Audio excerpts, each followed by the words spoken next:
এই জায়গার নাম কি ভাই? নান্দাইল চৌরাস্তা। এভাবে এখান নান্দাইল পাইলট বালিকা উচ্চ বিদ্যালয় এই জায়গাটা।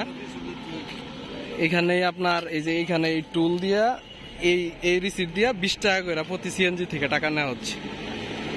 এই এখনো মহাসড়কের মাঝে কোনো গাড়ি অবস্থান করা নাই, তারপরও এখান থেকে ওই দুইজন এই টাকাটা উঠায়, দুইজন প্রতি অটো সিএনজি থেকে এই গাড়ির ভিতর থেকে। নান্দাইল পাইলট বালিকা উচ্চ বিদ্যালয়ের সামনে থেকে প্রতিটা সিএনজি গাড়ি থেকে আর টুল উঠায়, চাঁদাবাজি করে আর কি, এভাবে চাঁদাবাজি করে। আমি ওনাদেরকে বললাম আপনারা তো এইভাবে টাকা নিতে পারেন না, টাকা উঠাইতে পারেন না মহাসড়ক থেকে, কারণ আমরা এখানে কোনো অবস্থান করতেছি না, আমরা তো রানিং গাড়ি। তো তারা এই কাগজটা দেখায়, এখানে লেখা আছে স্ট্যান্ডে অবস্থানকারী পিকআপ সিএনজি অটো বাইক হইতে নিম্নোক্ত হারে টোল প্রদান করার জন্য নির্দেশ প্রদান করা হলো, অন্যথায় আপনার বিরুদ্ধে আইনগত ব্যবস্থা গ্রহণ করা হবে। কিন্তু তারা প্রতিটা গাড়ি থেকেই সিগন্যাল দিয়া এইভাবে টাকা নিতেছে সিএনজি থেকে।